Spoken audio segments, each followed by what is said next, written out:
Hello students, in today's class we are going to know about the operation of IGBT and SCR and some other semiconductor devices. Okay, so here the IGBT stands for insulated gate bipolar transistor. Okay, so this is the actual appearance of IGBT. ನೋಡಿ ಈ ಥರ ಇರುತ್ತೆ ನೋಡೋದಕ್ಕೆ IGBT ಈ symbol ಇದೆ ನೋಡಿ, diagram ಇದೆಲ್ಲ ಈ ಥರ ಇರುತ್ತೆ ನೋಡೋದಕ್ಕೆ ಅಪಿಯರೆನ್ಸು ಫಿಗರಲ್ಲಿದೆ ನೋಡಿ. So it is a 3-terminal device. So 3 terminals are gate, collector and emitter. So this 3 terminals are nothing but the gate ಇದೆಯಲ್ಲ ನೋಡಿ, gate terminal in a IGBT is coming from the MOSFET and the remaining terminals that is collector and emitter ಇದೆಯಲ್ಲ, collector and emitters are taken from the BJT. So BJTಯಲ್ಲಿ emitter collector ತೊಗೊತೀವಿ, ಅದೇ ಥರ ಮಾಸ್ಫೆಟಲ್ಲಿರೋ gate ಮಾತ್ರ ತೊಗೊತೀವಿ. So these terminals are that is collector emitter and gate terminals are combined together to form an IGBT. So IGBT is a semiconductor device. It is formed by the combination of both the MOSFET as well as BJT. ನೋಡಿ ಇಲ್ಲಿ ನೀವು ನೋಡ್ಬೋದು, ಈ ಮಾಸ್ಫೆಟ್ಟಲ್ಲಿ ನೋಡಿ gate drain source ಇದೆ ಅಲ್ಲ, ಇದರಲ್ಲಿ gate ಟರ್ಮಿನಲ್ಸ್ನ ತೊಗೊಂಡಿದ್ದೀವಿ, only gate terminal, drain source ತೊಗೊಂಡಿಲ್ಲ. ಅದೇ ಥರ BJTನಲ್ಲಿ ಬೇಸ್ ಟರ್ಮಿನಲ್ನ ರಿಮೂವ್ ಮಾಡಿ ಓನ್ಲಿ ಎಮಿಟರ್ ಮತ್ತು ಕಲೆಕ್ಟರ್ ಟರ್ಮಿನಲ್ ತೊಗೊಂಡಿದ್ವಿ. ಸೊ ಇದೆರಡು ಕಂಬೈನ್ ಮಾಡಿದ್ರೆ ನಿಮಗೆ IGBT ಸಿಗುತ್ತೆ. So IGBT is a combination of both the MOSFET as well as BJT. ಓಕೆನಾ, ಎರಡು ಕಂಬೈನ್ ಮಾಡಿದ್ರೆ ನಿಮಗೆ IGBT ಸಿಗುತ್ತೆ. So it is a 3-terminal device. Terminals are ಯಾವ terminals? Gate, collector and emitter. So the arrow mark indicates that current always flowing from the collector to the emitter. Okay, so the gate circuit of MOSFET and the collector to emitter circuit of BJT are combined together to form an IGBT device. Okay, so the IGBT has an advantages of both the BJT as well as MOSFET. So in this figure we can observe that the symbol clearly indicates the combination of MOSFET and IGBT, right? So if you want to turn on the IGBT means whenever the voltage is applied between the gate and emitter, ಅಂದರೆ ಯಾವಾಗೆಲ್ಲ ನೀವು gate ಮತ್ತು between gate and emitter ನೀವು ವೋಲ್ಟೇಜ್ನ apply ಮಾಡ್ತೀರೋ ಏನಾಗುತ್ತೆ, current flows from collector to emitter and the IGBT is set to be on state. ಅಷ್ಟೇ, ಅಂದರೆ between gate ಮತ್ತು ಎಮಿಟರ್ ನೀವು ವೋಲ್ಟೇಜ್ ಅಪ್ಲೈ ಮಾಡಿದ ತಕ್ಷಣ ಏನಾಗುತ್ತೆ, ಕರೆಂಟು ಕಲೆಕ್ಟರಿಂದ ಎಮಿಟರ್ ಟರ್ಮಿನಲ್ಗೆ ಫ್ಲೋ ಆಗ್ತಾ ಹೋಗುತ್ತೆ. ಅಂದರೆ that means it indicates that IGBT is in on state ಅಥವಾ ಆನ್ ಕಂಡೀಷನ್ ಅಂತ ಹೇಳ್ಬೋದು. ಆನ್ ಆಗುತ್ತೆ, IGBT ಆಟೋಮೆಟಿಕ್ಕಾಗಿ ಆನ್ ಆಗುತ್ತೆ ಯಾವಾಗ ಬಿಟ್ವೀನ್ ಗೇಟ್ ಮತ್ತು ಎಮಿಟರ್ ಸಪ್ಲೈ ಕೊಟ್ಟಾಗ, ವೋಲ್ಟೇಜ್ ಸಪ್ಲೈ ಕೊಟ್ಟಾಗ. Okay, when the gate to emitter voltage is removed ಏನಾಗುತ್ತೆ, IGBT ಆಟೋಮ್ಯಾಟಿಕಲಿ ಟರ್ನ್ ಆಫ್ ಆಗುತ್ತೆ. So that means the gate has full control over the conduction of IGBT ಹೇಳ್ಬೋದಲ್ವಾ. So ಏನಾಗುತ್ತೆ, full control ಇರುತ್ತೆ IGBT operation ಮೇಲೆ. The gate full ಕಂಟ್ರೋಲ್ನ ಮಾಡ್ತಾ ಹೋಗುತ್ತೆ. ಯಾಕಂದರೆ ಬಿಟ್ವೀನ್ ಗೇಟ್ ಮತ್ತು ಎಮಿಟರ್ ಸಪ್ಲೈ ನೀವು ವೋಲ್ಟೇಜ್ ಸಪ್ಲೈ ಕೊಟ್ಟ ತಕ್ಷಣ ಆನ್ ಆಗುತ್ತೆ. ಅದೇ ಥರ ಬಿಟ್ವೀನ್ ಗೇಟ್ ಆ್ಯಂಡ್ ಎಮಿಟರು ನೀವು ವೋಲ್ಟೇಜ್ ಸಪ್ಲೈ ರಿಮೂವ್ ಮಾಡಿದ ತಕ್ಷಣ ಏನಾಗುತ್ತೆ, IGBT ಡಿವೈಸ್ ಆಫ್ ಆಗ್ತಾ ಹೋಗುತ್ತೆ. ಓಕೆನಾ. So when the gate to emitter voltage is applied, very small current flows. So this is similar to the gate circuit of MOSFET. Okay. So next we move on to the topic structure of IGBT. So this is the actual structure of IGBT here. So ಇಲ್ಲಿ P body region ಅಂತಿದೆಯಲ್ಲ ಟಾಪಲ್ಲಿ first one, ಅದರಲ್ಲಿ 10^16 ಅಷ್ಟು doping level ಇರುತ್ತೆ, doping and concentration. Next N- drift ರೀಜನಲ್ಲಿ only 10^14 ಅಷ್ಟು doping and concentration ಇರುತ್ತೆ. Next one is N+ buffer layer, ಇದರಲ್ಲಿ 10^19 ಅಷ್ಟು ಡೋಪಿಂಗ್ ಆ್ಯಂಡ್ ಕಾನ್ಸಂಟ್ರೇಷನ್ ಇರುತ್ತೆ. Next last one P+ injecting layer, ಇದರಲ್ಲಿ 10^19 ಅಷ್ಟು ಡೋಪಿಂಗ್ ಆ್ಯಂಡ್ ಕಾನ್ಸಂಟ್ರೇಷನ್ ಇರುತ್ತೆ. So here the gate is not directly connected to the P body region ಅಥವಾ P substrate ಅಂತ ಹೇಳ್ಬೋದು. ಈ ಟಾಪಲ್ಲಿ ಗೇಟ್ ಅಂತ ಇದೆ ನೋಡಿ, ಇಲ್ಲಿ ಗೇಟ್ ಇದೆಯಲ್ಲ, ಗೇಟ್ ಇದೆಯಲ್ಲ ಅಂದರೆ ನಿಮಗೆ ಗೊತ್ತಿದೆ IGBT is A 3 terminal device. ಯಾವುದು ಗೇಟ್ ಮತ್ತು ಎಮಿಟರ್ ಕಲೆಕ್ಟರ್ 3 ಟರ್ಮಿನಲ್ಸ್ ಇದೆ. ಸೊ ಗೇಟು ಡೈರೆಕ್ಟಾಗಿ ಪಿ ಬಾಡಿ ರೀಸನ್ ಅಥವಾ ಪಿ ಟೈಪ್ ಸಬ್ಸ್ಟ್ರೇಟಿಗೆ ಕನೆಕ್ಟ್ ಆಗಿಲ್ಲ.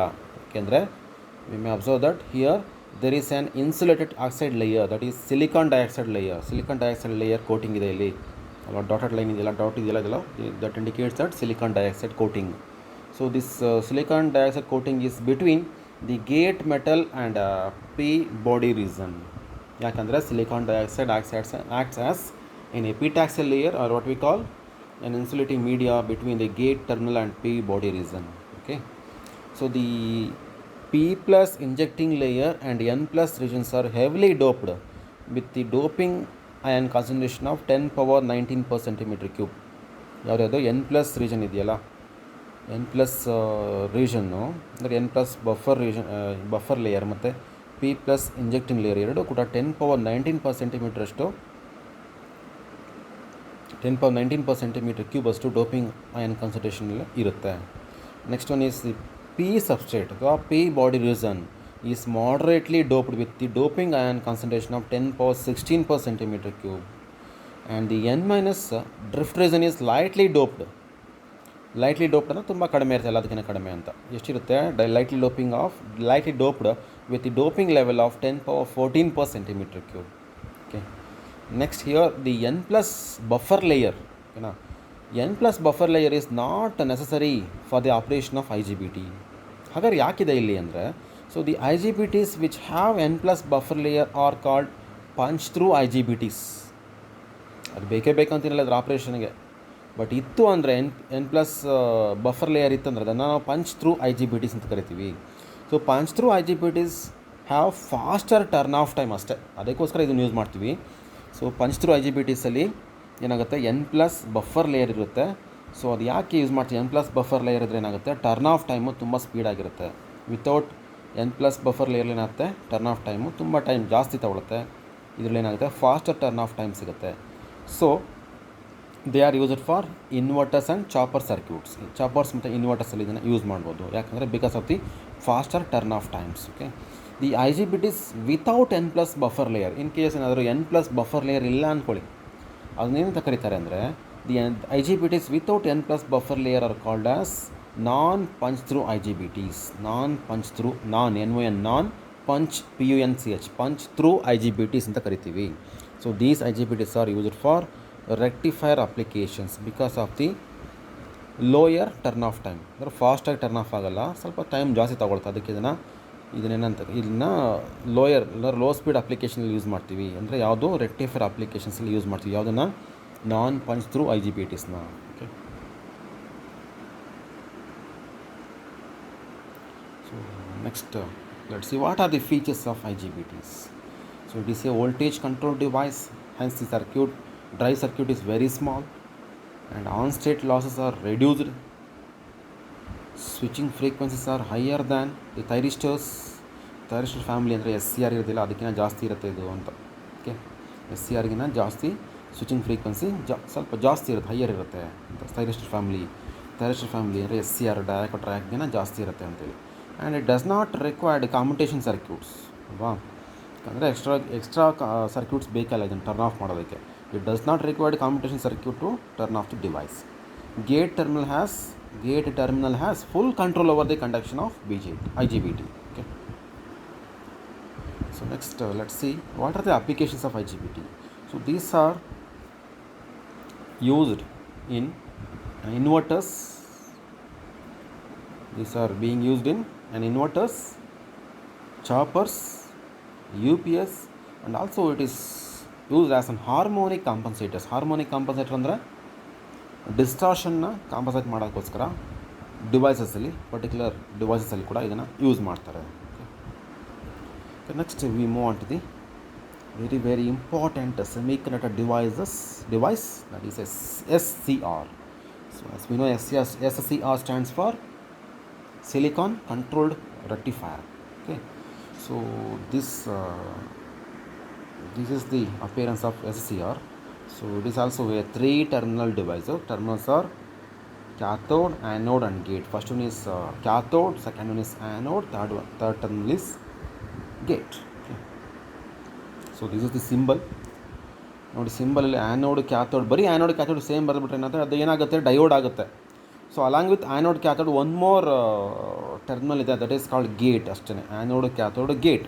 ಆ್ಯನೋಡ್ ಕ್ಯಾಥೋಡ್ ಇದ್ದರೆ ಡಯೋಡ್ ಆಗುತ್ತೆ. ಆ್ಯನೋಡ್ ಕ್ಯಾಥೋಡ್ಗೆ ನೀವು ಗೇಟ್ನ ಜಾಯಿನ್ ಮಾಡಿಬಿಟ್ರೆ that indicates that a symbol of S C R ಅಷ್ಟೇ. ನೀವು ಗೇಟ್ನ ಇಲ್ಲಿ ಸ್ವಲ್ಪ ಗ್ಯಾಪ್ ಇಟ್ಬಿಟ್ಟು ಜಾಯಿನ್ ಮಾಡಿದ್ದೀವಿ.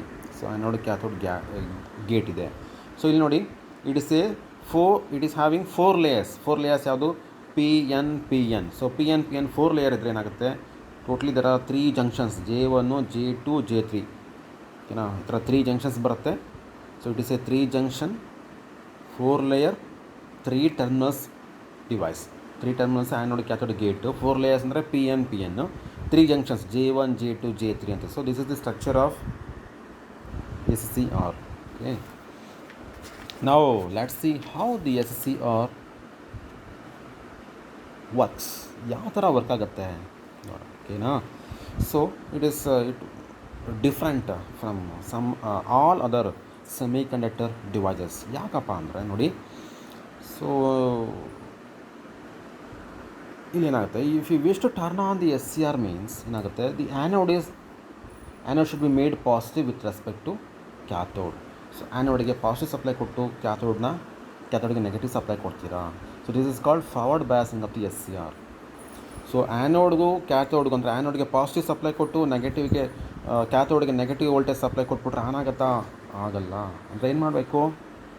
ಸೊ ಫಸ್ಟ್ ಏನು ಮಾಡಬೇಕು, between anode and cathode positive and negative supply ಅಂದರೆ ಫಾರ್ವರ್ಡ್ ಬಯಾಸಲ್ಲಿ ವೋಲ್ಟೇಜ್ನ ಅಪ್ಲೈ ಮಾಡ್ತೀರಾ. Along with this you have to apply a small positive voltage between the gate and cathode terminal. Then only SCR turns on. ಓಕೆನಾ. So ಇಲ್ಲಿ ಏನಾಗುತ್ತೆ, anode ಕ್ಯಾಥೋಡ್ಗೆ supply ಕೊಡ್ತೀರಾ, voltage ತೊಗೊಡ್ತೀರಾ, ಸಮ್ ಲಾರ್ಜ್ ವೋಲ್ಟೇಜ್ ಕೊಡ್ತಾ ಹೋಗ್ತೀರಾ. Along with this a small voltage should be applied between gate and cathode terminal to turn on the SCR. So until the voltage is applied between gate and cathode, the SCR remains in off condition. ಅಲ್ಲಿವರೆಗೂ on ಆಗಲ್ಲ. ನೀವು ಬರೀ anode ಕ್ಯಾಥೋಡಿಗೆ supply ಕೊಟ್ಟರೆ on ಆಗಲ್ಲ SCR. Anode ಕ್ಯಾಥೋಡ್ಗೆ voltage supply ಕೊಟ್ಟು ಸ್ವಲ್ಪ ಲಾರ್ಜ್ ವೋಲ್ಟೇಜ್ ಕೊಟ್ಟಿರ್ತಾರೆ compare to gate, the voltage applied between gate and cathode. ಓಕೆನಾ. ಸೊ ಏನಾಗುತ್ತೆ, ಆ್ಯನೋಡ್ ಕ್ಯಾಥೋಡಿಗೆ ಸಪ್ಲೈ ಕೊಟ್ಟು ಅಲಾಂಗ್ ವಿತ್ ದಿಸ್ ಏನು ಮಾಡಬೇಕು, small voltage should be applied between gate and cathode. Then only SCR will turns on. Okay, so this is the working principle of SCR here. Okay, so ಏನಾಗುತ್ತೆ next, when the SCR is turned on, the gate has no control over the conduction of SCR. So remaining components ನಾವು ಇಲ್ಲಿವರೆಗೂ ಏನು study ಮಾಡಿದ್ವಿ, so ಗೇಟ್ಗೆ supply ಕೊಟ್ಟರೆ ಏನಾಗುತ್ತೆ, supply remove ಮಾಡಿದ್ರೆ of ಆಗುತ್ತೆ ಅಂತ ಹೇಳ್ತಾ ಇದ್ವಲ್ವಾ. ಇಲ್ಲೇನಾಗುತ್ತೆ, once the SCR starts on turned on ಅಂದರೆ once the SCR turned on ಒಂದು ಸರಿ ಏನಾದರೂ SCR ಆನ್ ಆಯಿತು ಅಂದರೆ, even if you remove the gate and cathode voltage it remains in on condition, off ಆಗೋದೇ ಇಲ್ಲ ಅದು. ಈ ಆ್ಯನೋಡ್ ಕ್ಯಾಥೋಡ್ ಆಲ್ರೆಡಿ ಸಪ್ಲೈ ಕೊಟ್ಟಿರ್ತೀರ ನೀವು ಫಸ್ಟು, ಜೊತೆಯಲ್ಲಿ ಸ್ಮಾಲ್ ವೋಲ್ಟೇಜ್ನ between gate and cathode apply ಮಾಡಬೇಕು, ಅವಾಗ SCR ಆನ್ ಆಗುತ್ತೆ. SCR ಒಂದು ಸರಿ ಆನ್ ಆದಮೇಲೆ ನೀವು ಗೇಟ್ ಆ್ಯಂಡ್ ಕ್ಯಾಥೋಡ್ ಕೊಟ್ಟಿರೋ ಸ್ಮಾಲ್ ವೋಲ್ಟೇಜ್ನ ರಿಮೂವ್ ಮಾಡಿದ್ರೂ ಕೂಡ SCR ಏನಾಗುತ್ತೆ, it remains in on condition, ಆನಲ್ಲೇ ಇರುತ್ತೆ. ಹಾಗಾದರೆ what is the method to turn off the SCR means, it must requires an external circuit. That external circuit is nothing but a commutation circuit, right? So external commutation circuit is required to turn off the SCR here. Also ಇನ್ನೊಂದು method ಇದೆ, ಏನಪ್ಪ ಅಂದರೆ by making the anode to cathode voltage zero ಮಾಡಿದ್ರು ಕೂಡ of ಆಗುತ್ತೆ. But ಏನಾಗುತ್ತೆ, ಒಂದ್ಸರಿ ನೀವು ವೋಲ್ಟೇಜ್ ಕೊಟ್ಟಿದ್ರೆ ಏನಾಗುತ್ತೆ, some amount of charge store ಆಗಿರುತ್ತೆ, ಅದು ಆಫ್ ಆಗಲ್ಲ. ಗೇಟ್ ಸಪ್ಲೈ ತೆಗೆದ್ರು ಕೂಡ ನೀವು ಎಕ್ಸ್ಟರ್ನಲ್ ಕಾಂಪೊನೆಂಟ್ ಸರ್ಕ್ಯೂಟ್ ಅಂದರೆ ಎಕ್ಸ್ಟರ್ನಲ್ ಕಾಮ್ಯುಟೇಷನ್ ಸರ್ಕ್ಯೂಟ್ ಯೂಸ್ ಮಾಡಿಕೊಂಡು SCRನ ಟರ್ನ್ ಆಫ್ ಮಾಡಬೇಕಾಗುತ್ತೆ. ಓಕೆನಾ. So the SCR turns off whenever the current falls to 0. That is by using an external circuit, that is commutation circuit, SCR can be turned off. So next we move on to the VI characteristics of SCR. So ಇದು ಕೂಡ ಅಷ್ಟೇ very important. Okay. So this figure shows that the VI characteristics of SCR. So on the y-axis there is a anode to cathode voltage, anode to cathode current, that is IAK. ನೋಡಿ ಇದು straight ಇದೆಯಲ್ಲ arrow mark IAK ಅಂತಿದೆಯಲ್ಲ, that is called anode to cathode current. ಅದು Y ಆಕ್ಸಿಸಲ್ಲಿದೆ. Whereas in X axis there is a anode to cathode voltage V A K ಅಂತ ಇದೆ. ಓಕೆನಾ. So voltage versus current ಇದೆ ಇಲ್ಲಿ. So V I characteristics means ಏನಪ್ಪ ಅಂದರೆ voltage and current characteristics ಅಂತೇಳಿ ಅಷ್ಟೇ ಇಲ್ಲಿ. ಸೊ ವೈ ಆಕ್ಸಿಸಲ್ಲಿ ಕರೆಂಟ್ನ ತೊಗೊಂಡಿದ್ದೀವಿ, ಎಕ್ಸ್ ಆಕ್ಸಿಸಲ್ಲಿ V A K anode to cathode voltage. ಯಾಕಂದರೆ 3 ಟರ್ಮಿನಲ್ ಡಿವೈಸ್ ಅಲ್ವಾ SCR, anode cathode anode gate ಅಲ್ವಾ. ಸೊ ನಾವೇನು ಮಾಡ್ತೀವಿ, anode and cathode, between anode and cathode high voltage apply ಮಾಡ್ತಾ ಹೋಗ್ತೀವಿ. ಓಕೆನಾ.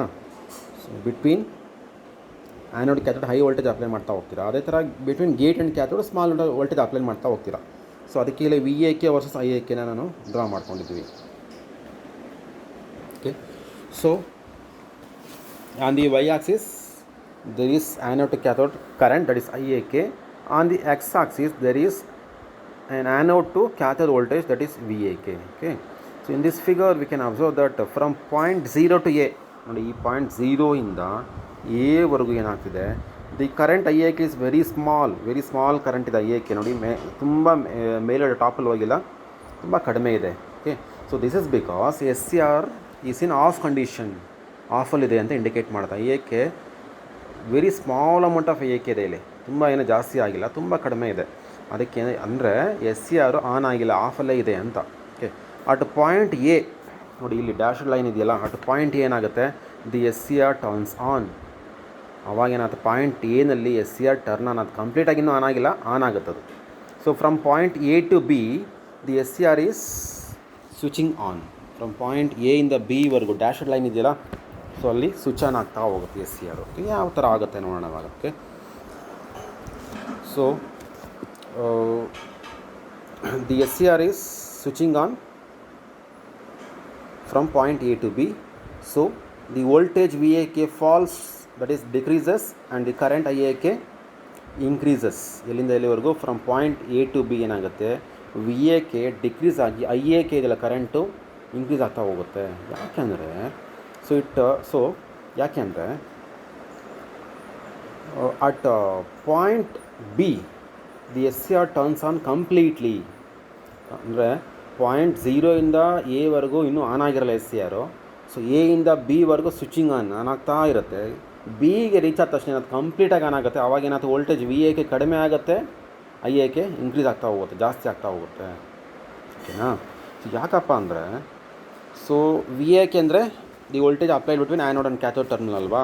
ಸೊ ಏನು ಮಾಡ್ತೀರಾ, if you keep on increase in the VAK, once the VAK reaches VBO, break over voltage of the SCR, then automatically SCR will turns on. So ಅಲ್ಲಿವರೆಗೂ until then the SCR remains in off condition. ನೀವು applied voltage ಅಂದರೆ VAKನ increase ಮಾಡ್ತಾ VBO ಅಂದರೆ break over voltage of SCR on ಆದಾಗ ಮಾತ್ರ forward bias condition ಏನಾಗುತ್ತೆ, SCR on ಆಗುತ್ತೆ. SCR ಕಂಪ್ಲೀಟಾಗಿ ಆನ್ ಆದ ತಕ್ಷಣ ಏನಾಗುತ್ತೆ, VAK ಕಡಿಮೆ ಆಗುತ್ತೆ, ಆಟೋಮೆಟಿಕ್ಕಾಗಿ ಲೆಸ್ ಆಗುತ್ತೆ, ಕಡಿಮೆ ಆಗಿ ಡಿಕ್ರೀಸ್ ಆಗ್ತಾ ಹೋಗುತ್ತೆ, ರೆಡ್ಯೂಸ್ ಆಗ್ತಾ ಹೋಗುತ್ತೆ. ನೆಕ್ಸ್ಟು IAK ಇನ್ಕ್ರೀಸ್ ಆಗ್ತಾ ಹೋಗುತ್ತೆ. ಆಬ್ವಿಯಸ್ಲಿ ಒಂದೇ ಸರಿ ಇನ್ಕ್ರೀಸ್ ಆಗ್ತಾ ಹೋಗುತ್ತೆ, ಕರೆಂಟ್ ಜಾಸ್ತಿ ಆಗುತ್ತೆ. ಓಕೆನಾ. So here we can observe that between point B and C the SCR is on and voltage drop across it is very small. So voltage VAK ತುಂಬ ಕಡಿಮೆ ಇರುತ್ತೆ. ನೋಡಿ ಇಲ್ಲಿ VBO ಈ ಪಾಯಿಂಟ್ ಇತ್ತಲ್ವ, ಅಲ್ಲಿಂದ 0 ಇದೆಯಲ್ಲ ಆಲ್ಮೋಸ್ಟ್, ಅಲ್ಲಿ ಬಂದುಬಿಟ್ಟಿದೆ VAK. ಕರೆಂಟ್ ಮಾತ್ರ ಇನ್ಕ್ರೀಸ್ ಆಗ್ತಾನೇ ಹೋಗುತ್ತೆ. ಓಕೆನಾ. So the voltage VBO is called forward break over voltage. VBO ಅಂದರೆ forward break over voltage. Okay. In this ಅಂದರೆ that means at which the SCR turns on without the application of gate drive. ಅಂದರೆ ಅಲ್ಲಿ ಕಂಪ್ಲೀಟಾಗಿ on ಆಗುತ್ತೆ, ಮತ್ತು ನೀವು gate drive remove ಮಾಡಿದ್ರು ಕೂಡ ಆನಲ್ಲೇ ಇರುತ್ತೆ, SCR ಆಫ್ ಆಗಲ್ಲ. ಎಲ್ಲಿ, at the point of VBO ಅಂದರೆ ಪಾಯಿಂಟ್ ಎ ಇದೆಯಲ್ಲ, ನೀವು VAK ಇನ್ಕ್ರೀಸ್ ಮಾಡ್ತಾ ಹೋಗ್ತೀರಾ. At the same time small ವೋಲ್ಟೇಜ್ನ between gate and cathode apply ಮಾಡಿರ್ತೀರಾ. VAK VBO ರೀಚ್ ಆದ ತಕ್ಷಣ ಕಂಪ್ಲೀಟಾಗಿ ಆನ್ ಆಗ್ತಾ ಹೋಗುತ್ತೆ. ಆವಾಗ ನೀವು ಗೇಟ್ ಡ್ರೈವ್ ರಿಮೂವ್ ಮಾಡಿದ್ರು ಕೂಡ SCR ಏನಾಗುತ್ತೆ, SCR ಆನಲ್ಲೇ ಇರುತ್ತೆ, ಆಫ್ ಆಗಲ್ಲ. ಓಕೆನಾ. So if the gate drive is applied, the SCR turns on at the lower value of VAK. So ಇಲ್ಲ ಏನಾಗುತ್ತೆ, ಒನ್ಸ್ ಈ VAK ರೀಚಸ್ VBO, ನೀವು ಗೇಟ್ ಡ್ರೈವ್ನ ಅಪ್ಲೈ ಮಾಡಿ small voltage of gate to cathode voltage ಕೊಟ್ಟ ತಕ್ಷಣ ಏನಾಗುತ್ತೆ S C R ಏನಾಗುತ್ತೆ ಆನ್ ಆಗ್ತಾ ಹೋಗುತ್ತೆ. ನೆಕ್ಸ್ಟ್ ಗೇಟ್ ಡ್ರೈವ್ ರಿಮೂವ್ ಮಾಡಿದ್ರು ಕೂಡ ಏನಾಗುತ್ತೆ ಅದು ಆನಲ್ಲೇ ಇರುತ್ತೆ, ಆಫ್ ಆಗಲ್ಲ S C R. Next the dotted line ನೋಡಿ, ಇನ್ನೊಂದು ಚೈನ್ ಥರ ಇದೆ ನೋಡಿ, ಅದು ಸೆಕೆಂಡ್ ಒನ್ ಇದು ಮೇಲ್ಗಡೆ ಇದೆಯಲ್ಲ ಅದು. This dotted line shows the characteristic whenever the gate drive is applied, ಓಕೆನಾ. ಸೊ ಗೇಟ್ ಡ್ರೈವ್ ಅಪ್ಲೈ ಮಾಡೋ ಕ್ಯಾರೆಕ್ಟರಿಸ್ಟಿಕ್ಸ್ನ ಇದು ಇಂಡಿಕೇಟ್ ಮಾಡ್ತಾ ಹೋಗುತ್ತೆ. Here we can observe that the S C R turns on at V A K is less then V B O, ಓಕೆನಾ. So breaker ವೋಲ್ಟೇಜ್ಗಿನ್ನ less ಇದ್ದಾಗ ಅಂದರೆ ಕಡಿಮೆ ಇದ್ದಾಗ ಕೂಡ ವಿ ಎ ಕೆ ಏನಾಗುತ್ತೆ ಇಲ್ಲಿ ಆನ್ ಆಗಿರ್ತದೆ, ಅದು ಕಂಪ್ಲೀಟಾಗಿ ಆನ್ ಆಗಿರಲ್ಲ ಇಲ್ಲಿ. ಅಂದರೆ ನೀವು ಬರೀ ಗೇಟ್ ಆ್ಯಂಡ್ ಕ್ಯಾಥೋಡ್ ವೋಲ್ಟೇಜ್ ಮಾತ್ರ ಅಪ್ಲೈ ಮಾಡ್ತೀರಾ, V A K V B O reach ಆಗಿಲ್ಲ ಅಲ್ಲಿ ಇನ್ನೂ. ಆವಾಗ ಆನ್ ಆಗಿದೆ ಎಸ್ ಸಿ ಆರ್, ಬಟ್ ಕಂಪ್ಲೀಟಾಗಿ ಆನ್ ಆಗಿಲ್ಲ. ಕಂಪ್ಲೀಟಾಗಿ ಯಾವಾಗ ಆನ್ ಆಗುತ್ತೆ, once it attains V A K attains the V B O, ಅಂದರೆ ಅಟ್ ಪಾಯಿಂಟ್ ಎ ಕಂಪ್ಲೀಟಾಗಿ ಆನ್ ಆಗ್ತಾ ಹೋಗುತ್ತೆ, ಸ್ವಿಚಿಂಗ್ ಆನ್ ಆಗುತ್ತೆ. ಎಸ್ ಸಿ ಆರ್ ಅಲ್ಲಿವರೆಗೂ ಆನ್ ಆಗಲ್ಲ, ಸ್ವಿಚಿಂಗ್ ಆನ್ ಅಷ್ಟೇ ಇಲ್ಲಿ ಪಾಯಿಂಟ್ ಎನಲ್ಲಿ. ಪಾಯಿಂಟ್ ಬಿಗೆ ಹೋದಾಗ ಕಂಪ್ಲೀಟಾಗಿ ಆನ್ ಆಗುತ್ತೆ ನೋಡಿ. 0 ಇಂದ ಎವರೆಗೂ ಇನ್ನೂ ಎಸ್ ಸಿ ಆರ್ ಇನ್ನೂ ಇನ್ಷಿಯಲೈಸ್ ಆಗ್ತಾ ಹೋಗುತ್ತೆ, ಆನ್ ಆಗೋದಕ್ಕೆ ಇನ್ಷಿಯಲೈಸ್ ಆಗ್ತಾ ಹೋಗುತ್ತೆ, ಆನ್ ಆಗಿರಲ್ಲ. ಪಾಯಿಂಟ್ ಎ ಇಂದ ಬಿವರೆಗೂ ಸ್ವಿಚಿಂಗ್ ಆನ್ ಆಗ್ತಾ ಹೋಗುತ್ತೆ, ಪಾಯಿಂಟ್ ಬಿ ರೀಚ್ ಆದಮೇಲೆ ಕಂಪ್ಲೀಟಾಗಿ ಆನ್ ಆಗುತ್ತೆ, ಗೊತ್ತಾಯ್ತಾ. ಸೊ ಇಲ್ಲಿ ಪಾಯಿಂಟ್ ಬಿ ಏನಾದ್ರು ಕಂಪ್ಲೀಟಾಗಿ ಆನ್ ಆಗುತ್ತೆ, A to B switching on ಆಗ್ತಿದೆ, ಪಾಯಿಂಟ್ 0 ಟು ಎ ಏನಾಗ್ತಿದೆ ಸ್ವಿಚ್ ಆನ್ ಆಗ್ತಾ ಇದೆ. ಆವಾಗ ಸ್ಮಾಲ್ ಅಮೌಂಟ್ ಆಫ್ ಕರೆಂಟ್ ಇರುತ್ತೆ, ಅದೇ ಥರ ವೋಲ್ಟೇಜ್ ಇನ್ಕ್ರೀಸ್ ಮಾಡ್ತಾ ಇರ್ತೀವಿ ನಾವು ಇಲ್ಲಿ, ಓಕೆನಾ. So when the anode cathode voltage is increased in negative direction, ಅಂದರೆ ವಿ ಎ ಕೆ ಏನಾದರೂ ನೆಗೆಟಿವ್ ಡೈರೆಕ್ಷನ್ ಇನ್ಕ್ರೀಸ್ ಮಾಡ್ತಾ ಹೋದ್ರೆ ಲೆಫ್ಟ್ ಸೈಡ್ ಇಲ್ಲಿದೆಯಲ್ಲ S C R breaks here ಅಂತ ಇದೆಯಲ್ಲ ಅಲ್ಲಿ. So if the anode cathode voltage that is VAK is increased in negative direction, a negligible current flows through the SCR. This current is from cathode to anode. ಕ್ಯಾಥೋಡಿಂದ anode current flow ಆಗ್ತಾ ಹೋಗುತ್ತೆ, ಆ್ಯನೋಡಿಂದ ಕ್ಯಾಥೋಡಿಗಲ್ಲ, ಕ್ಯಾಥೋಡಿಂದ anode current flow ಆಗ್ತಾ ಹೋಗುತ್ತೆ ನೋಡಿ ಈ ಥರ. ಯಾವಾಗ ರಿವರ್ಸ್ ಬಯಾಸಲ್ಲಿ ನೀವು ವೋಲ್ಟೇಜ್ ಅಪ್ಲೈ ಮಾಡಿದ್ರೆ ಕ್ಯಾಥೋಡಿಂದ ಆ್ಯನೋಡ್ಗೆ ಕರೆಂಟ್ ಫ್ಲೋ ಆಗ್ತಾ ಹೋಗುತ್ತೆ. ಇಲ್ಲಿ ನೋಡಿ ಅದನ್ನು -IAK ಅಂತ ಬರೆಯೋದಿಲ್ಲ, ಮೇಲ್ಗಡೆ IAK ಇದೆಯಲ್ಲ, ಇಲ್ಲಿ -IAK ಆಗುತ್ತೆ. ಯಾವಾಗ ಈ ಕಡೆ ಲೆಫ್ಟ್ ಸೈಡ್ನ ಹೇಳ್ತಾ ಇರೋದು S C R breaks C R ಅಂತಿದೆಯಲ್ಲ, ವಿ ಬಿ ಆರ್ ಅಂತಿದೆ ನೋಡಿ. ಸೊ ನೀವು ನೆಗೆಟಿವ್ ಡೈರೆಕ್ಷನಲ್ಲಿ ವಿ ಎಕ್ಕೆ ಇನ್ಕ್ರೀಸ್ ಮಾಡ್ತಾ ಹೋದ್ರೆ, ಅಂದರೆ ಆ್ಯನೋಡ್ ಕ್ಯಾಥೋಡ್ ವೋಲ್ಟೇಜ್ನ ರೈಸ್ ಮಾಡ್ತಾ ಹೋದರೆ ಅಲ್ಲಿ small amount of negative current flow ಆಗ್ತಾ ಹೋಗುತ್ತೆ ನೋಡಿ. ಇಲ್ಲಿ ಡಾಟೆಡ್ ಲೈನ್ ಇದೆಯಲ್ಲ ಅದು ಇಂಡಿಕೇಟ್ ಮಾಡ್ತಾ ಹೋಗುತ್ತೆ, ಓಕೆನಾ. So when the anode cathode voltage reaches V B R, break over voltage V B R ಅಂತ ನೋಡಿ. ಅದನ್ನು ನೀವು ಇನ್ಕ್ರೀಸ್ ಮಾಡ್ತಾರೋ ವೋಲ್ಟೇಜ್ ಒಂದು ಸರಿ ಏನಾದ್ರು ವಿ ಬಿ ಆರ್ ರೀಚ್ ಆದರೆ ಏನಾಗುತ್ತೆ, the S C R gets damage ಆಗುತ್ತೆ ಎಸ್ ಸಿ ಆರ್. ಅಲ್ಲಿವರೆಗೂ ಡ್ಯಾಮೇಜ್ ಆಗಲ್ಲ. ನೀವು ರಿವರ್ಸ್ ಬಯಾಸಲ್ಲಿ ಆ್ಯನೋಡ್ ಕ್ಯಾಥೋಡ್ ವೋಲ್ಟೇಜನ್ನ ಸ್ವಲ್ಪ ಬಿಟ್ ಬೈ ಬಿಟ್ ಇನ್ಕ್ರೀಸ್ ಮಾಡ್ತಾ ಹೋದರೆ, ಸ್ವಲ್ಪ ಇನ್ಕ್ರೀಸ್ ಮಾಡ್ತಾ ಹೋದರೆ ನೆಗೆಟಿವ್ ಕರೆಂಟ್ ಸ್ಮಾಲೆಸ್ಟ್ ಅಂದರೆ negligible amount of current increase ಆಗ್ತಾ ಹೋಗುತ್ತೆ. That is called -IAK, negative anode cathode current ಬರ್ತಾ ಹೋಗುತ್ತೆ. ಒನ್ಸ್ ಈ V A K V B R reach ಆದರೆ, ಅಂದರೆ ವಿ ಬಿ ಆರ್ ಅಂದರೆ ಇಲ್ಲಿ ನೆಗೆಟಿವ್ ಬ್ರೇಕ್ ಓವರ್ ವೋಲ್ಟೇಜ್ ಅಂತ ಹೇಳ್ತೀವಿ, ಫಾರ್ವರ್ಡ್ ಅಲ್ಲ, ಅದು reverse break over voltage, okay. Reverse break over voltage ಅಂತ ಕರಿತೀವಿ. Reverse break over voltage reach ಆದ ತಕ್ಷಣ ಏನಾಗುತ್ತೆ, ಎಸ್ ಸಿ ಆರು ಡ್ಯಾಮೇಜ್ ಆಗುತ್ತೆ, ಬರ್ನ್ ಆಗುತ್ತೆ, okay. So under such condition if S C R short circuit ಆದರೆ ಏನಾಗುತ್ತೆ, then heavy current flows from the cathode to anode. So this voltage V B R is called reverse break over voltage, okay. This is the V I characteristics of the S C R. Next we will see what are the applications of S C R. ಎಲ್ಲೆಲ್ಲಿ use ಮಾಡ್ತಾರೆ S C ಆರ್ನ ಅಂದರೆ, so these are the applications here. It can be used in the power switching circuits for both A C and D C, and zero voltage switching circuits. Also it is being used in over voltage protection circuits, controlled rectifiers. Uncontrolled rectifier ಅಲ್ಲಿ diode use ಮಾಡ್ತಾರೆ, controlled rectifier ಅಲ್ಲಿ S C R use ಮಾಡ್ತಾರೆ. Switching device ಆಗಿ use ಮಾಡ್ತೀವಿ, ಗೊತ್ತಾಯ್ತಾ. Switching device ಆಗಿ use ಮಾಡ್ಬೋದು ಇದನ್ನು. Next inverters, A C power controls, pulse circuits, battery charging regulators, latching relies, computer logic circuits, remote switching units, phase angle triggered controllers, timing circuits, IC triggering circuits, welding machine control, and temperature control circuits. So these are the applications of SCR. So these are the areas where the SCR is being used.